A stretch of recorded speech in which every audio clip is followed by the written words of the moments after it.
Olá, seja bem-vindo. Nós somos a Shalom Canaã, uma igreja que sonha em transformar a cidade com a missão de levar as pessoas a um relacionamento crescente com Jesus de maneira simples, bíblica e acolhedora. Nós esperamos que essa mensagem chegue e seja edificante em sua vida. Eclésia. Abre comigo a Bíblia, o livro de Mateus, capítulo 16. Mateus, no capítulo 16. Nós vamos ler do versículo 13 até o versículo de número 20.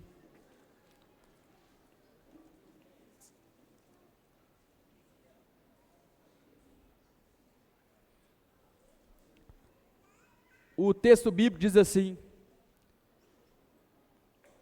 Mateus 16, versículo 13 até o versículo 20 diz assim: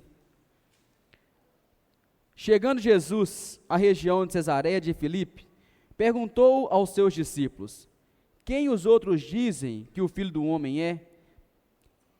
Eles responderam: Alguns dizem que é João Batista. Filipe mandou isso aqui. E eles responderam: Alguns dizem que é João Batista, outros Elias, e ainda outros Jeremias ou um dos profetas. E vocês? Perguntou ele. Quem vocês dizem que eu sou? Simão Pedro respondeu: Tu és o Cristo, o Filho do Deus vivo. Respondeu-lhe Jesus: Feliz é você, Simão, filho de Jonas, porque isto não lhe foi revelado por carne ou sangue, mas por meu Pai que está nos céus. E eu lhe digo que você é Pedro, e sobre esta pedra edificarei a minha igreja, e as portas do Hades não poderão vencê-la. E eu lhes darei as chaves do reino dos céus. O que você ligar na terra, terá sido ligado nos céus, e o que você desligar na terra, terá sido desligado nos céus. Então advertiu seus discípulos que não contasse a ninguém que ele era o Cristo. Feche seus olhos. Espírito Santo de Deus, nós oramos e clamamos ao Senhor nessa noite. Pai, é o Senhor que traz para nós a revelação da grandiosidade de Cristo e da sua soberania. Pai, que nessa noite o Senhor nos visite, Jesus. Que nessa noite o Senhor fale conosco, Pai. Pai, que o Senhor Jesus traga a revelação plena da sua palavra a cada um de nós, Jesus. Pai, eu oro, Pai, para que o Seu Espírito Santo tenha liberdade de falar conosco, liberdade, Jesus Cristo, de nos tocar, de nos transformar para a glória e honra do Teu santo e poderoso nome, Jesus. Espírito Santo de Deus, se entrou algum coração aqui aflito, que o Senhor seja a resposta. Pai, que o Senhor Jesus seja a resposta. Pai, que a sua mão, Jesus, Pai, que a sua presença, Pai, nos dê entendimento pleno, Deus, da sua palavra e de quem é o Senhor. Jesus, tenha liberdade, Pai, para falar conosco, Deus, para a glória e honra do Teu santo e poderoso nome, Pai. Esse texto que nós lemos é um texto que é muito conhecido e é um texto que tem também aqui até alguns problemas teológicos, por exemplo, que se você ler sobre a questão a Igreja Católica, se tem algum católico que me perdoe, sem nenhuma crítica, mas a Igreja Católica usa esse texto aqui para dizer que Pedro foi o primeiro Papa, por causa dessa palavra que Jesus está dizendo. Mas esse texto não nos traz nenhum embasamento para isso. Mas para a gente até chegar lá na frente e entender, a gente precisa entender primeiro sobre a pergunta que Jesus faz. Ele direciona a pergunta primeiro para os discípulos, quem as pessoas estão dizendo que eu sou. A primeira pergunta que Jesus faz é sobre como as pessoas enxergam Ele. E aqui até parece que talvez Jesus estava com crise de identidade, talvez ele queria saber assim, como que as pessoas me imaginam, ou como as pessoas falam de mim. Gente, Jesus não tem nenhuma crise de identidade nesse texto, ele não está nem um pouco preocupado sobre qual é a imagem que as pessoas têm dele. Agora, na pergunta que ele faz, as pessoas os discípulos começam a falar para ele como as pessoas, ou a multidão, ou como as pessoas comentavam sobre Jesus. Vocês concordam comigo que hoje as pessoas têm várias concepções sobre Jesus? No Brasil, tem uma pesquisa que diz que 96% das pessoas, 93% das pessoas acreditam que Jesus morreu e acreditam que Jesus ressuscitou. 93% das pessoas, se você perguntar, elas acreditam que Jesus Cristo morreu e ressuscitou ao terceiro dia. Qualquer pessoa acredita. Uma parcela bem pequena, né, ou uma grande parcela, 77% das pessoas, elas creem que Jesus vai voltar um dia para buscar ou acabar com tudo. Então, no Brasil, as pessoas creem que Jesus morreu, ressuscitou, e também creem que Jesus vai voltar um dia. Entre os adolescentes, esse índice é muito maior. As pessoas imaginam que os adolescentes estão crescendo e não estão acreditando em Deus. Isso também é uma mentira. A pesquisa nos diz que 93% dos adolescentes, eles querem desenvolver um propósito e fé. Que eles acreditam em Deus e só querem conhecer Deus mais e mais.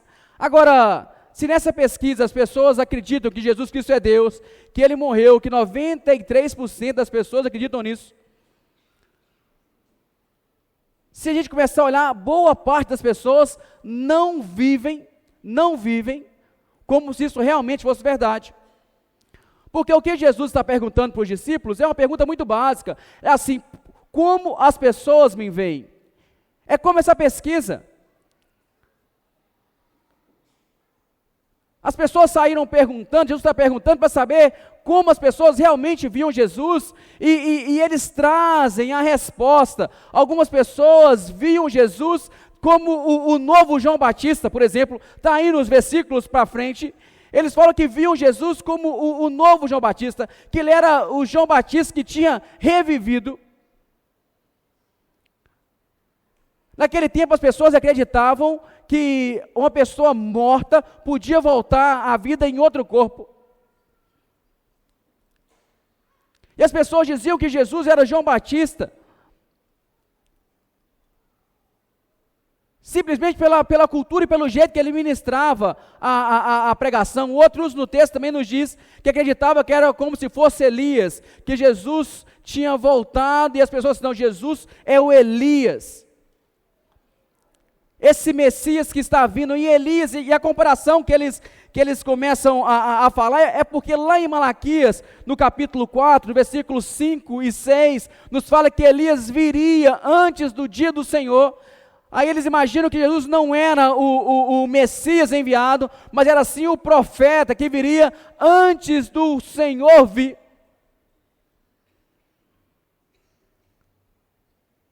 Outros diziam que Jesus era o profeta Jeremias, porque era alguém que tinha passado por sofrimento, mas tinha entregado todas as mensagens a respeito de quem Jesus era. Se eu perguntar aqui para todo mundo, a maioria vai dizer, vocês não vieram a uma igreja como essa hoje, para dizer que você não acredita que Jesus é Deus, para dizer que você não acredita que Ele morreu na cruz, e um dia ressuscitou. Talvez tenha poucas pessoas com esse entendimento aqui. A maioria das pessoas tem o entendimento de quem Jesus é. Alguns até tatuam no corpo que Jesus é Deus. Até colocam link de versículo na bio de que Jesus é Deus. Até declaram em seus Instagrams ou no seu meio social que Jesus é Deus. Mas não basta ter esse conhecimento a respeito de quem Jesus Cristo é, sem uma revelação profunda de quem Ele realmente é, sem uma transformação genuína que Ele realmente proporciona. Não adianta nós entendermos de Gênesis a Apocalipse que um dia Jesus viria, sem o entendimento pleno de que Jesus, além de ser Deus, Ele também transforma a nossa vida. A multidão dava um monte de resposta sobre Jesus, talvez vocês também darão um monte de resposta a respeito de Jesus. Querido, não adianta conhecermos Jesus, dizermos que Ele é Deus e a nossa vida andar desassociada de quem Ele é. Vocês entendem isso? Vocês estão comigo? Porque se 93% das pessoas no Brasil declaram que Jesus Cristo morreu e ressuscitou, não era para a gente estar vivendo um avivamento profundo? Não era para termos menores índices de corrupção? Não era para o jeitinho brasileiro já ter ficado para escanteio? Não era?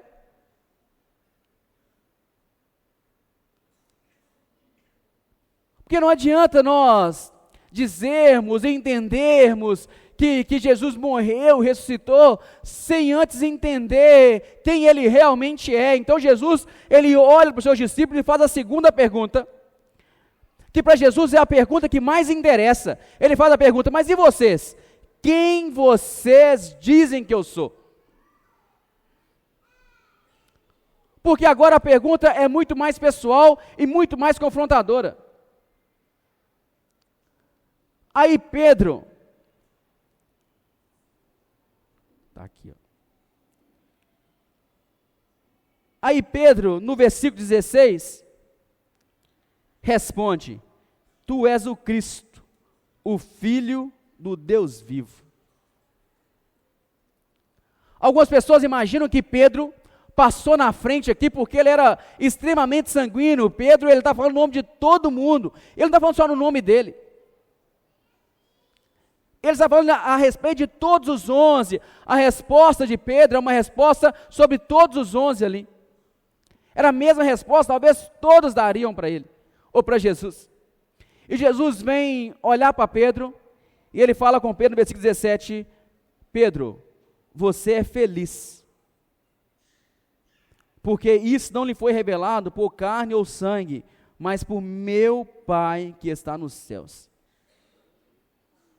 Querido, só tem o entendimento de quem Jesus Cristo é de verdade quem tem uma revelação especial de Deus através da ação do Espírito.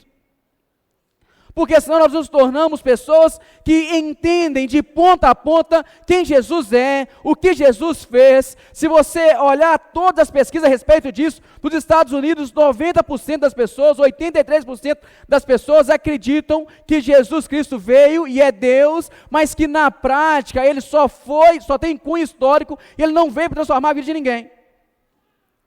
Se você olhar no Reino Unido, a grande maioria do Reino Unido acredita que Jesus Cristo só tem aplicações de cunho histórico.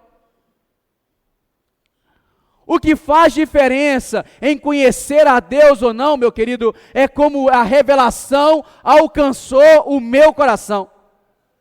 Só tem uma vida transformada de verdade aquele que desfrutou da ação do Espírito, que nos convence do pecado, da justiça e do juízo, e traz para nós clareza que Jesus Cristo é Deus, é o Filho de Deus. Porque senão nós vamos ter argumentos, habilidade de declarar, de falar, mas isso não faz nenhuma diferença sem a transformação que o Evangelho faz em nós. Vocês entendem? Porque assim, eu sou pastor e me relaciono com pessoas, às vezes, que dizem que amam Jesus, que são apaixonados por Jesus, que não conseguem dar um passo na vida deles sem que Jesus o abençoe. Só que quando você chega a perguntar para a pessoa assim, mas e esse pecado aqui? Como é que a gente faz com ele? Pastor, não é isso. Jesus, Ele é amor. Ele me entende.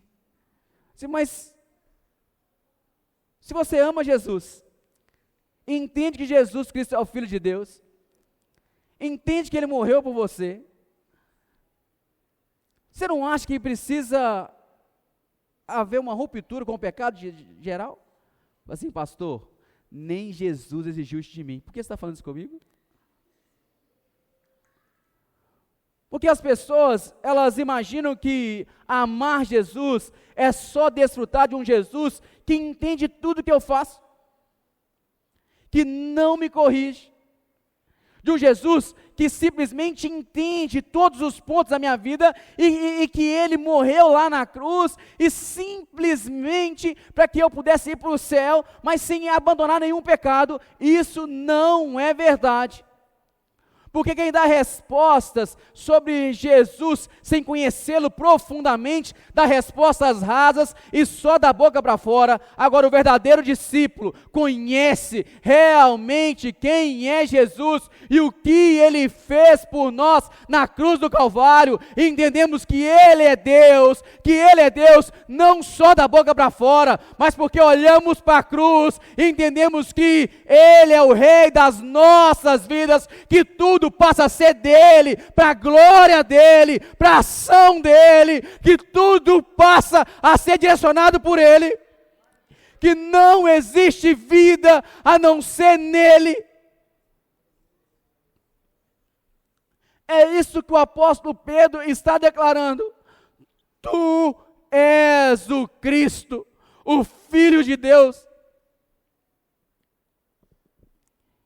Isso faz toda a diferença. E Jesus, no versículo 18, ele continua dizendo: e eu lhe digo que você é Pedro, e sobre esta pedra edificarei a minha igreja, e as portas do Hades não poderão vencê-la. E aqui é a primeira vez que a palavra igreja aparece, que nós estamos fazendo uma série sobre a eclésia. E nós precisamos entender o que realmente é ser igreja. O que realmente é ser igreja. Em Efésios, no capítulo 2, o apóstolo Paulo nos ensina o que é ser igreja.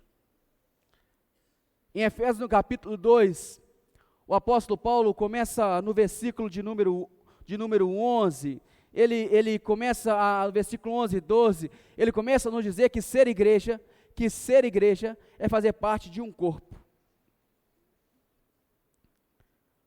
Lá no versículo 20 e 21, o apóstolo Paulo, de Efésios capítulo 2, ele fala que ser igreja é fazer parte de uma família. Versículo 21, e junto com o 22 de Efésios, no capítulo 2, ele fala que ser igreja é ser templo para o Espírito. Então, ser igreja é fazer parte de um corpo, ser igreja é fazer parte de uma família, e ser igreja é ser morada do Espírito, ou ser templo do Espírito. Então, tudo que você está vendo de estrutura aqui, isso não é igreja. O altar que você está vendo aqui, ele não é santo. A estrutura não é uma igreja. A igreja são as pessoas que se reúnem para adorar Jesus Cristo, que é o cabeça da igreja. Os 3 pontos estão ligados a uma única coisa. Ele fala sobre unidade. A palavra eclésia, por muito tempo, foi nos ensinado que ela significa chamados para fora, e isso não é uma verdade. Isso não é uma verdade, porque quantos aqui não imaginam e já não fez discurso bonito? Igreja foi feito para ser chamada para fora das 4 paredes. Fala a verdade. Quantos aqui nunca falou assim, igreja, aquele monte de gente lá à toa, sentado lá, a igreja foi chamada para ir para fora. Igreja não foi para ficar sentada. Eu mesmo já fiz isso demais. Quantas vezes eu não fiz isso?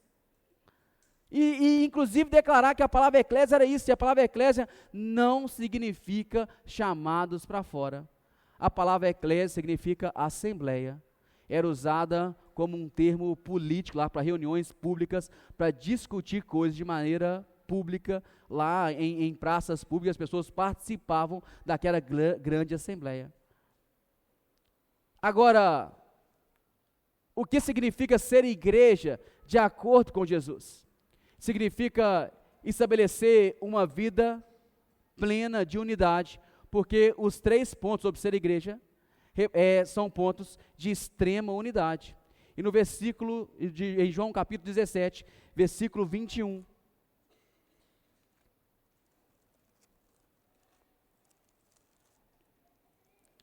na oração sacerdotal de Jesus,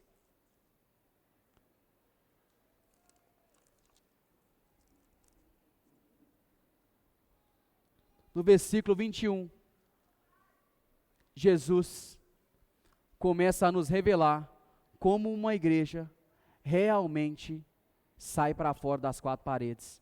E o versículo 21 nos diz: e para que todos sejam um, Pai, como tu estás em mim e eu em ti, que eles também estejam em nós, para que o mundo creia que tu me enviastes. Querido, ser igreja é viver extrema unidade. E muitas vezes a gente imagina que se nós saímos para a rua, vestidos de palhaço como eu vestia, se colocarmos um palco aqui lá de fora e começarmos a fazer um grande culto ali, uma cruzada evangelística, não que eu não acredite nisso, já esse tempo ficou muito lá atrás. Meu pai se converteu numa cruzada evangelística, ele foi liberto de uma possessão demoníaca, aqui pertinho, aqui no Campo Itamaraty. Meu pai tinha separado da minha mãe, e vindo aqui para Ipatinga, tinha saído da cadeia nesse período, porque ele tinha dado um tiro na minha mãe, veio para Ipatinga. Quando ele chegou aqui em Ipatinga, ele foi participar de uma cruzada evangelística, aqui, bem pertinho aqui no Campo Itamaraty, e tinha um pastor lá pregando, no Campo Itamaraty, e meu pai ficou possesso no meio daquela multidão de gente, e meu pai vai até o altar, o pastor expulsa, o demônio na vida dele lá, e meu pai naquele dia se converte, e até hoje ele declara Jesus, e fala até a maneira com que ele viu o demônio, naquele dia. Não quer dizer que isso não teve efeito, mas muitas vezes nós imaginamos que ser igreja e sair das 4 paredes aqui, é entregar panfleto aqui na rua, é botar um palco ali do lado de fora e fazermos impacto evangelístico, bater de porta em porta e começar a pregar. A gente imagina que ser igreja, que sai para fora, é essa igreja que de vez em quando a gente vem cá e fecha as portas e vai pregar para todo mundo o tempo inteiro. A gente imagina que ser igreja é isso. Isso não é ser igreja. A igreja de Jesus, que é chamada para fora, é uma igreja que se move com unidade, e a unidade, meu querido, manifesta a glória de Deus. As pessoas não estão preocupadas com o discurso que nós fazemos, mas sim como nós amamos as pessoas de verdade. As pessoas não estão preocupadas aí fora se o pastor da igreja é bonito, se as pessoas da igreja é bonita. As pessoas não estão preocupadas com nada disso. As pessoas querem olhar para nós e imaginar que nós realmente amamos as pessoas que estão conosco como corpo. Vocês estão comigo? Ser igreja que sai correndo para pregar uma mensagem, não é simplesmente ter o argumento, é olhar para as pessoas que estão aqui conosco, olhar para o irmão da direita, da esquerda, e saber que esse irmão é realmente parte da minha família.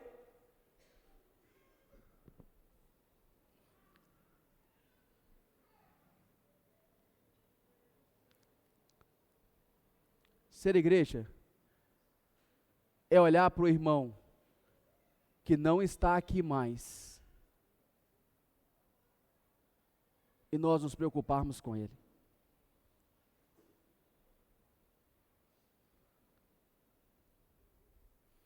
Douglas Gonçalves, ministrando uma mensagem como essa, ele usa um exemplo, e um exemplo extremamente válido. Ele fala assim: se o seu irmão, ou o seu pai, ou um filho seu sai de casa para a escola, e todo dia ele chega num horário específico, aí ele não chega no horário, o que você faz? A primeira coisa que você faz é o quê? É ligar para ele, mandar um WhatsApp, e ficar extremamente preocupado. Depois você começa a ligar para ele, desesperado. Daqui a pouco ele não chegou ainda.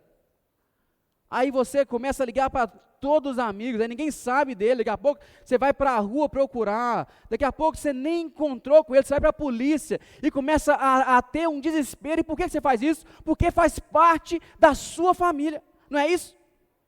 A igreja de Jesus, que realmente sai para fora, é aquela que olha para o lado o tempo inteiro e se preocupa de verdade com as pessoas.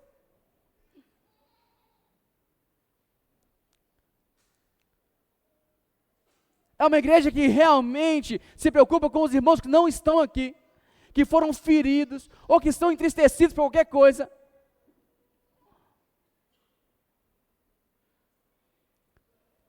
Vocês entendem que ser igreja é muito mais profundo do que simplesmente sentar em um culto de domingo à noite, ou se reunir em uma célula no domingo, ou durante a semana?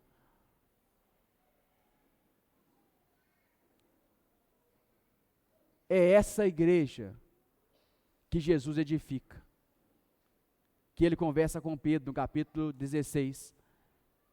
A igreja que Jesus Cristo edifica é uma igreja que realmente vive uma vida de unidade, em que Cristo é o cabeça e que cumpre o grande chamado de Jesus, que é ministrar a mensagem da reconciliação, para que as pessoas realmente encontrem com o Senhor. Um dia desses eu encontrei com um rapaz, que não está mais aqui na nossa igreja. Foi até no lanchonete. Ele falou assim: pastor, eu achei que a Shalom do Canaã era diferente, assim, que ele ia fazer um monte de coisa por mim. E ele ficou muito tempo com a gente, lá no outro espaço, aqui acho que ele nunca nem veio. Aí eu perguntei para ele assim: mas e aí? Aí ele falou de todo mundo, né? Falou mal de mim, do mundo inteiro. Eu tomei uma Coca-Cola, escutei ele falar tranquilamente, falei assim: meu irmão, você me perdoa, viu? Todos os nossos erros, você não me perdoe. Eu fiz uma pergunta para ele: onde você está agora? Eu estou em tal lugar e tal.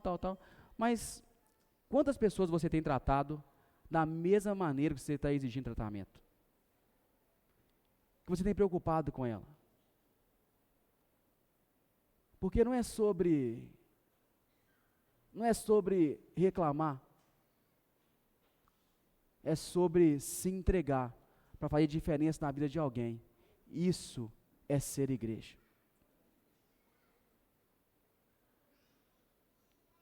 Não é sobre se o Diego vai mandar mensagem para você, que às vezes tem pessoas que eu nem conheço, infelizmente. E não é porque eu não quero conhecer, é porque não tem como. E eu estou vendo uma crise de identidade. E eu não sou fresco não, viu? Todo mundo sabe que eu sou raiz, né? Aqui todo mundo sabe que eu sou raiz, sim ou não? A não ser o Alexandre e o Paulo César lá atrás, todo mundo sabe que eu sou raiz e bruto. Estou livrando esse menino Nutella dessa fragilidade. Estou indo até no CrossFit uma vez na semana só, para pregar uma mensagem de transformação lá, para libertar aqueles meninos da Nutelice, para transformar a vida deles. Eu estou vendo uma crise de identidade, porque antes eu conhecia todo mundo, sabia quem todo mundo era, e perguntava o nome. E agora eu venho na igreja, às vezes eu venho aqui, e daqui a pouco eu encontro com alguém na rua, assim: ei, pastor, tudo bem? Eu disse: tudo bem, paz do Senhor. Aí, você é de qual igreja, irmão? Eu sou lá da nossa igreja, ué. Eu, é? É, eu sou. Eu falei assim: eu nunca te vi não, ué. Eu vou até na célula, pastor. Aí, fazer o quê? Não é porque eu não quero, porque eu até gosto de gente, Mas agora entra gente e sai gente o tempo inteiro, a gente não consegue ter contato pleno. Eu vivi uma crise de identidade com isso. Gente, não é possível. Como que um pastor não conhece todo mundo pelo nome? Aí agora estou superando essa crise. Estou superando. Agora, seu irmão, desculpa, viu? Se eu não te conheço. Mas se você estiver numa célula é mais fácil. Porque ser igreja não é simplesmente você se interessar pela multidão inteira, é você se interessar por aquele que está do seu lado, perto de você, é você se comprometer em cuidar das pessoas, em amar as pessoas de verdade, porque Jesus, ele edificou uma igreja, e quem dá o crescimento dessa igreja é o próprio Cristo. E Jesus continua conversando com Pedro.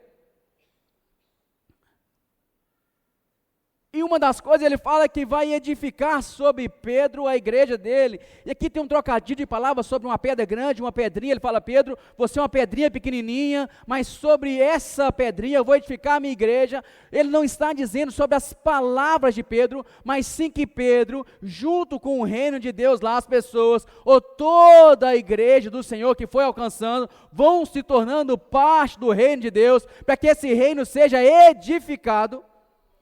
Vocês estão comigo? Então cada um de nós aqui fazemos parte desse reino e dessa edificação do reino. Quanto mais conhecemos Jesus, quanto mais Jesus se revela a nós, quanto mais experimentamos dele, quanto mais eu declaro ser discípulo de Jesus, eu faço parte desse reino e ele começa a edificar, a construir. E Jesus continua conversando com Pedro. E no versículo 18, a parte C, ele fala: e as portas do Hades não poderão vencê-la.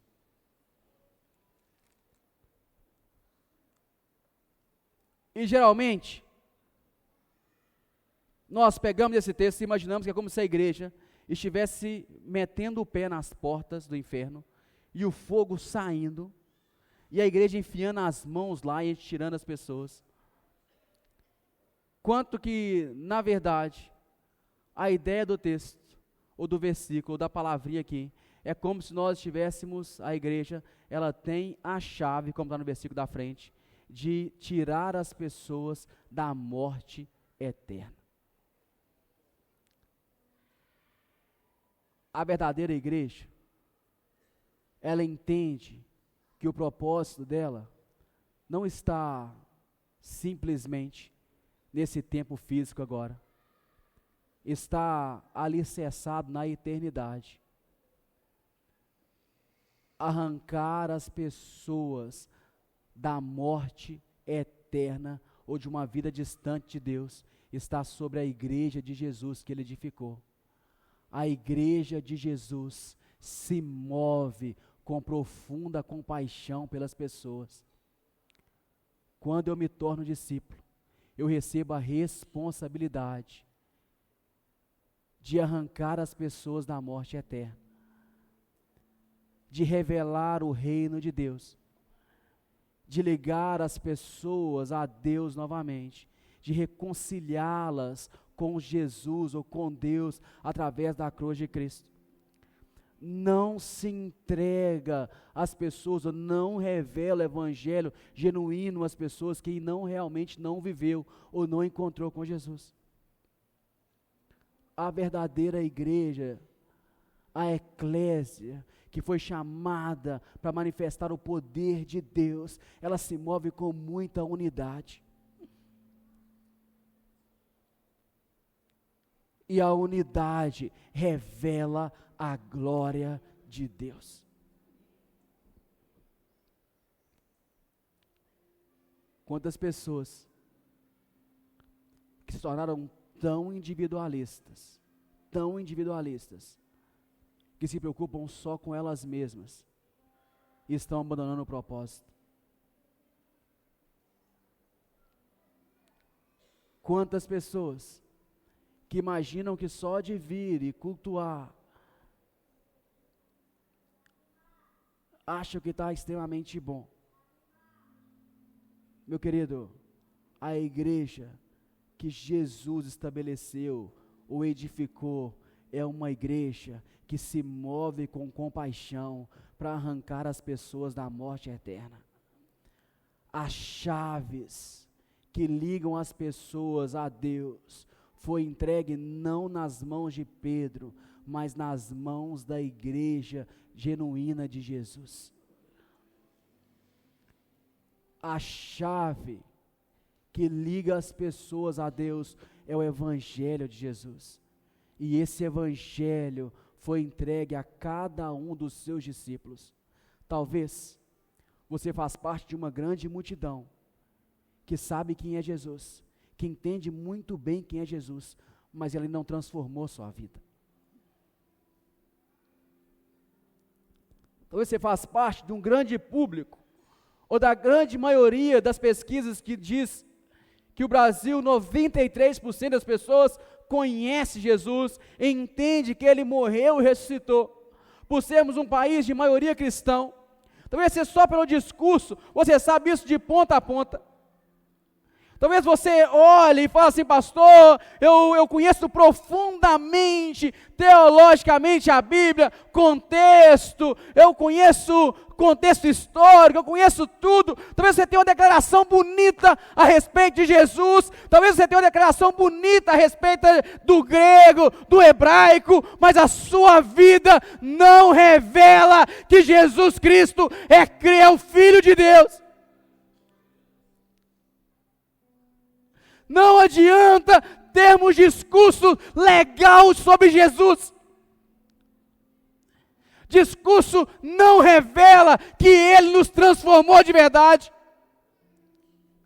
Só uma revelação profunda de quem Jesus é. Só uma revelação profunda através do Espírito Santo de Deus pode gerar em nós transformação.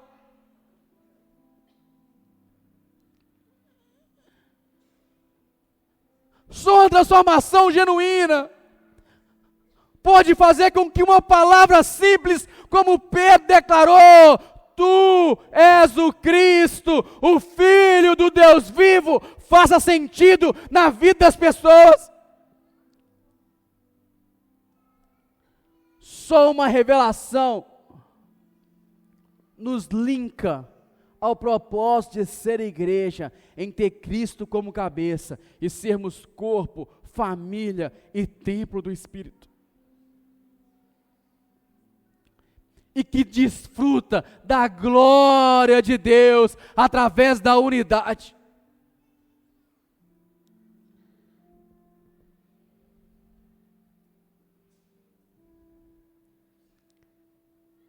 Meu querido, ser igreja é ser confrontado a abrir mão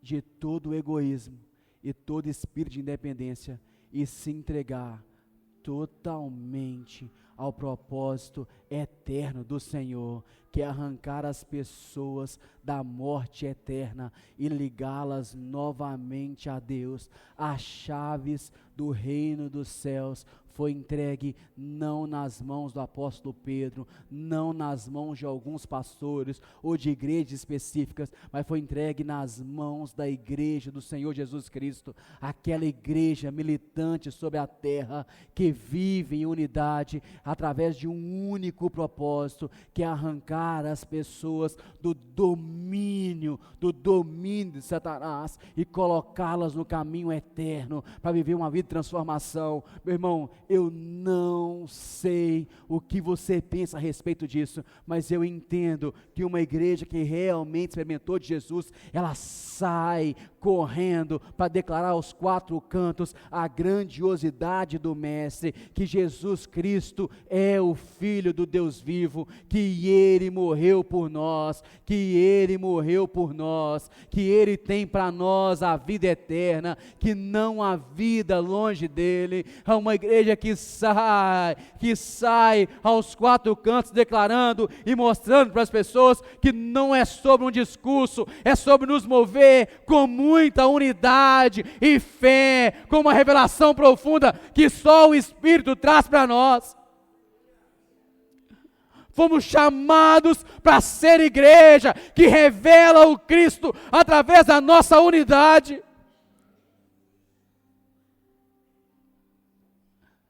Através da unidade que é genuína que só Jesus traz.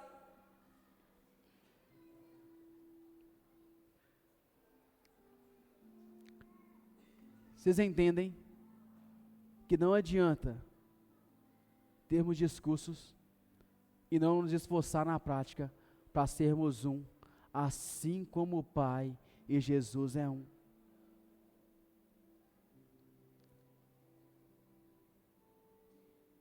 Aí geralmente, para uma resposta como essa, a gente sempre lança sobre o outro. A gente fala assim: pastor, mas eu me esforço, mas o outro nunca faz nada. Nunca é sobre nós, é sempre sobre o erro do outro. Eu não estou pregando para o outro, mas estou pregando para você hoje. E se você quer viver essa igreja que realmente atrai e transforma a vida das pessoas através do Evangelho, você precisa orar ao Senhor nessa noite e renunciar todo o egoísmo do seu coração e abrir o seu coração para ser ferido e ferir as pessoas, mas mesmo assim andar em unidade.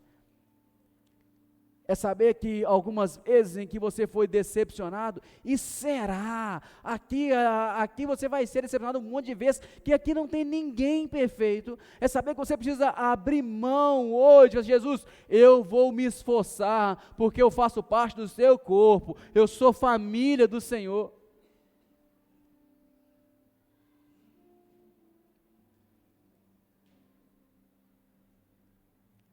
Você precisa orar nessa noite. E talvez você tenha vindo à igreja, ou frequentado várias igrejas, mas só com o discurso de quem Jesus é. Hoje, você também pode fazer um compromisso genuíno com Jesus, de tornar discípulo dele, que realmente crê que ele é o Cristo, o Filho de Deus, e falar assim: Jesus, a partir de agora, eu estou rompendo com todo o ciclo pecaminoso, e estou estabelecendo uma vida de relacionamento e intimidade com o Senhor, a minha vida é sua.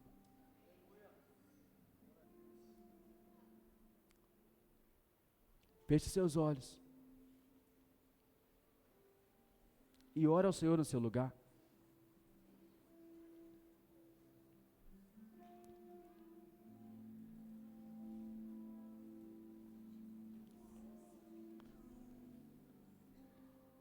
Talvez você tenha fugido de ser igreja. Vir a essa reunião aos domingos não te faz igreja. Só é igreja quem entende quem Jesus Cristo é, quem encontrou genuinamente com Jesus e teve a vida transformada por Ele.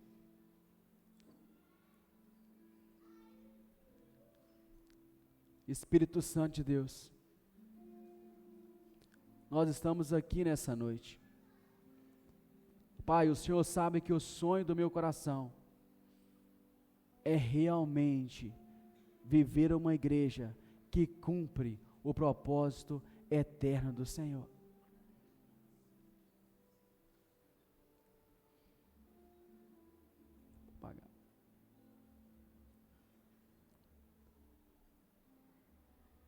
Espírito Santo de Deus, eu oro a Deus por nós aqui nessa noite.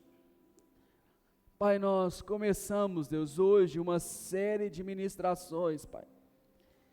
Deus, nós queremos nos tornar a igreja que cumpre o propósito eterno do Senhor. Pai, queremos ser a igreja, Jesus, que desfruta da revelação de quem o Senhor é. Pai, que não se move, Deus, de maneira natural simplesmente, Pai, mas que vive essa revelação com muita intensidade e transformação, Senhor.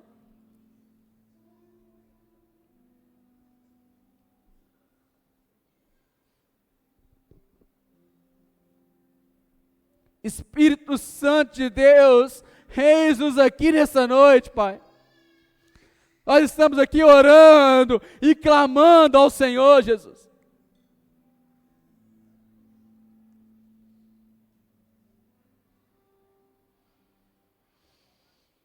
Espírito Santo de Deus, meu irmão, ore a Jesus. Ore a Jesus. Ore ao Senhor nessa noite e fale: Jesus, eis-me aqui. Eis-me aqui, Senhor.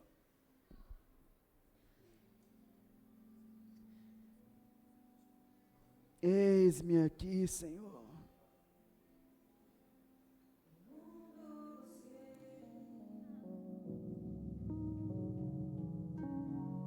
Obrigada por nos ouvir. A Shalom Canaã é uma igreja em células localizada na cidade de Ipatinga, em Minas Gerais. Um lugar de transformação contagiante.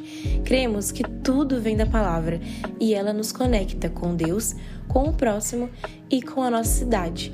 Para nos conhecer melhor e manter contato, acesse o nosso Instagram, @ShalomCanaã.